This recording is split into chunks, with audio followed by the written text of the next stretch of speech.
Kemudian kami hormati para pendana atau ya, Kepala Desa Klaten Gambira, Kepala Kita berseru Indonesia besar, hiduplah Indonesia Raya. Allahumma salli wa sallim wa barik ala sayyidina Muhammad wa ala alihi wa sahbihi dan syukurnya dengan berhamdulillah ya Rabbana itu waktunya oleh karena aku yang berkhati bahwa aku tetap atau dengan aku rasa bahagia dengan aku kos termasuk permasalahan dengan yang berkaitan dengan rumah kos serta yang terkait dengan penanganan Kecamatan Barat Rock. Dulu di situ itu ada pabrik pakaian dalam ya, itu juga banyak rumah kos dari untuk karyawan. Jadi memang dulunya tata letak bangunan dan mungkin aturan-aturannya tidak terlalu membatasi mereka. Namun demikian ketika dari salah satu anak mahasiswa kita akhirnya itu terlibat sesuatu dengan entah itu sesama mahasiswa atau orang luar, tentunya hal ini tetap dibawa-bawa nama alma maternya. Itu pada pagi hari ini ya, kita dikumpulkan di sini ya, mohon adanya saran masukan yang terbaik dari Bapak Ibu sekalian yang hadir terkait dengan tata tertib akan mengakibatkan pelanggaran norma atau hukum, apalagi kalau yang kos itu masih muda-muda. Kita sebagai orang tua tentunya juga punya anak ya, yang seperti mahasiswa dan lain sebagainya, berangkat dari rumah pamitnya kuliah dengan harapan pulang itu bisa mewujudkan cita-cita ya, perguruan tinggi yang ada. Ini khususnya dari Indonesia yang sudah 2 gelombang ini mau 3 gelombang ini, mahasiswanya semakin lama semakin banyak. Tentunya juga perlu adanya pengawasan baik dari kepala desa, perangkat desa, RW, RT. Nah, ini harus ada pengawasan karena apapun kita itu adalah memakai adat ketimuran. Instrumen yang ada di peraturan di keputusan Bupati Magetan nomor 100.3.4.2/384 KP /403/013/2024 ini ya. Kita olah rumah kos dilakukan oleh pemilik rumah kos. Jadi nanti datanya monggo Bapak ya.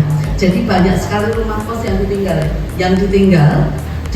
begitu saja gitu. Ini.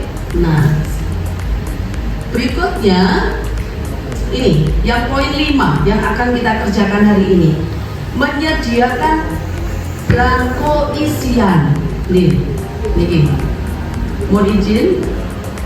mohon izin nanti kita akan membahas ini khusus tentang ini. Jadi pengirim dari peraturan ini, belangko isian, lalu belangko isian. 2 hal ini yang akan kita rampungkan, lalu akan membahas 2 komponen ini, jadi format dan tata tertib. Ngaten nggih, mohon izin teman-teman bisa dibagikan ini ya. Kita menyediakan draftnya, tinggal nanti kita membahas ngaten kersane cepat. Yang pertama, setiap mahasiswa menyerahkan fotokopi KTP atau identitas diri yang sah dan KK gitu ya. Dijadikan satu nggih, dan KK di kamarnya cocok gitu. Karena harga kamar itu di peraturan bupati ini juga dibahas asas kepatutan gitu. Berikut yang melunasi biaya kos kita cantumkan untuk bukti ini juga bisa dipakai sebagai dasar pengelola kos melaporkan kepada pemilik. terkait dengan form ini kan hanya terbatas penerima dan pemilik kos. Terus di tempat tinggalnya sementara itu nggak ada hour datanya sama sekali, nggak ada data. Semua yang ada di masyarakat Penjenengan semua, kapan dianggap pantas dan tidak pantas? Apakah cukup jam 9 atau boleh jam 10? Batas akhirnya. Menerima tamu di ruang tamu. Menerima tamu di ruang tamu sebaiknya jam 9 maksimal atau jam 10. Monggo Pak Agus. Jam 10 maksimal, karena jam 9 sekarang ini masih sore katanya. Mungkin kan masih sore. Jam 10 maksimal, ada yang keberatan? Betul ya? Pripun Pak Sekda? Betul ya? Baru rasa sebentar. Betul ya? Ya jam 10. Kalau terjadi extend, jadi lalu dilarang membawa teman menginap di kamar kos tanpa seizin. Sepakat ya? Jadi biar nanti listriknya tidak bengkak, karena kita nginep itu mesti numpang mandi. Ketika numpang mandi, sanyonya jalannya lebih tambah. Gih, matur nuwun sangat Mbak Lurah. Gih, Mbak Lurah Tanjung Spray, ini luar biasa. Gih, jadi kita para senior mencoba membangun peradaban baru, nggak tadi Mbak Lurah nih. Jadi Mas Pati ini tetap harus indah, bahkan lebih indah dibanding sebelumnya, dan orang akan terus merekomendasikan anak-anaknya untuk sekolah di Mas Pati, dan di situ kemudian warga anak ini biar merasa menjadi rumah sendiri. Kemudian dilarang membuang tisu atau pembalut di dalam kloset. Mengapa ini penting? Karena ini menjadi sumber malapetaka juga di kampus kita ini, bolak-balik. Jadi mohon maaf. Tempat sampah. Jadi kadang itu mereka itu tidak ada tempat sampah. Misalnya kamar mandi itu ada tempat sampahnya. Kemudian di dalam kamar ya ada tempat sampahnya. Terus nanti yang di tempat yang besar itu dibuka. Jadi kalau tidak, itu kadang mereka itu membebankan kepada anak kos. Karena sifatnya dia di situ juga sementara. Tanpa terkecuali ini nanti akan berdampak kepada mekanisme penyelesaian pelanggaran moral ini. Jadi yang poin 1 ini wajib hukumnya harus ada bunyinya. Jadi asusila. Kemudian mengkonsumsi narkoba dan miras. Mungkin ada tambah lagi bahasanya. Ini banyak sekali beri dan mengedarkan. Mengedarkan, iya. Mengkonsumsi dan mengedarkan narkoba, miras dan sejenisnya. Langsung kita koreksi di sini.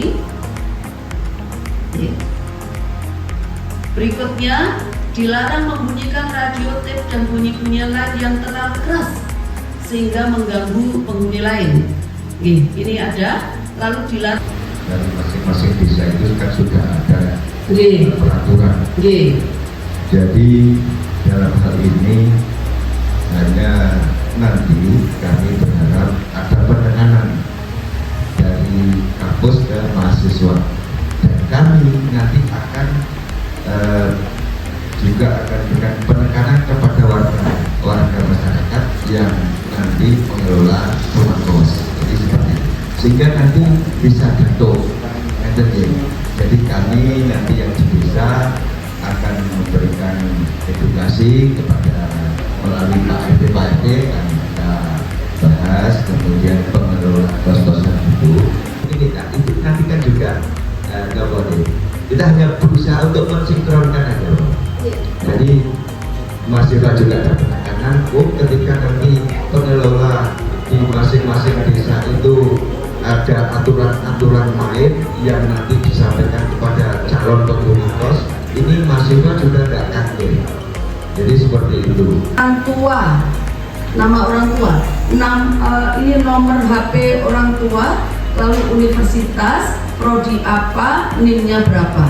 Kira-kira kalau ada sesuatu, penjenengan cekap dengan data ini. cekap ya, sudah ada nama orang tuanya, sudah punya HP-nya juga. Kan dari berbagai pihak itu tujuannya baik gitu. Izin. Jadi kalau mungkin berkenan Ibu, mungkin nanti dicatatkan, mungkin setiap desa nanti bisa dicatatkan nomor admin dari kampus. Seandainya nanti ada sesuatu yang bisa disampaikan, ketika ada insiden, kan nanti bisa di kampus. Jadi bahwa Ibu kalau memang berkenan nanti ada admin yang mungkin bisa dihubungi. Baik. Bapak, pos itu sekali-kali ngecek Pak, ini anaknya beneran atau anak-anakan gitu. Jadi kadang-kadang anak ini nakal. Jadi pernah terjadi begini nih di kampus utama ini. Anak ini bandel sekali, kena DO. Orang tuanya dikirimi foto wisuda. Jadi gambar mereka pakai toganya temannya itu dikirimkan. Lama semakin banyaknya mahasiswa yang notabene dari berbagai daerah, mereka akan membawa. Saya hanya sedikit usul terkait dengan karyawan yang notabene misalkan petugas keamanan ataupun kebersihan bisa diambilkan dari desa-desa sekitar Masmati. Karena apa? Ke depan jika terjadi sesuatu hal bisa misalkan contoh di Surabaya ada 1 atau 2 karyawan. Jika ada mahasiswa yang tidak di Surabaya, jika ada sesuatu kan langsung bisa berkomunikasi. Mungkin dengan tujuan kaki. Matur nuwun sangat Bapak Ibu. Di sini kan jika penghuni kos melanggar tata tertib ini akan dikenakan sanksi sesuai dengan ketentuan yang berlaku. Ini saya rasa ini kalau kita membuat seperti ini kurang detail. Harusnya kalau misalkan kita mau menertibkan itu harusnya kalau bisa itu hanya itu saja. Itu semua pemilik kos itu diseragamkan. Jadi tidak ada perbedaan dengan satu dengan yang lain. Kaitan dengan sanksi. Hubungannya dengan Siap. Ini yang asusila tadi. Kira-kira mekanismenya seperti apa? Nanti kita akan terapkan, tapi kan masih belum dibahas sekarang. Kemudian pelanggaran pelecehan seksual, ya kan? Pelecehan seksual. Yang kabungan itu 143 pengelola itu. Jadi nanti kalau misalkan tidak cukup di sini bisa di UNESA. Biar jadi satu, kita pahamkan, biar bahasanya sama. Jadi mudah-mudahan bisa Agustus ini, Bapak Ibu kersane cepat ngatur. Akan ketemu pemilik kos lebih banyak dari mahasiswanya. Karena ya, yang ini yang perguruan tinggi yang sudah jalan itu begitu. Nah ini nanti kita bisa bekerja sama Pak ke depan, karena kami ini kan PT NBH ya. PT NBH itu artinya seperti PT istilahnya. Baik, ngaten nggih. Ya pengelola kos ini juga kan itu sudah ngumpulin KK sama KTP itu sekalian di ini menjelaskan ini dia bawa KTP. Kalau enggak itu bisa nggak ngumpulin KTP. Itu cukup bisa ya Pak. Baik, ini berarti anak-anak kos itu yang rapuku, yang ini, yang itu kan banyak. Yang ini yang di tengah ini. Ini ketika saya yakin ketika itu ditempati, maka barang-barang itu berada di lorong itu. Gitu. Jadi ketika ini kok kecil banget ya, itu jawabannya begitu. Nah saya memaklumi karena memang belum ada edukasi ini, belum ada syarat-syarat perizinan. Mungkin itu ada lagi? Ya cukup ya. Monggo dari Mbak Tanjung Suprem. Saya sudah menawarkan rumah saya 2 lantai. Dulu dapat kamar, sekarang sudah kamar. Yang kamar itu untuk ruang tamu, kemudian ruang yang besar untuk mobil masuk. Nah ini nyon pangapunten, saya mohon kalau ada mahasiswa ingin kontrak kami persilakan dengan catatan kalau cewek semua, kalau cowok semua. Dan catatan terakhir saya mintanya orang Islam, orang Kristen tidak boleh. Magetan, terdepan.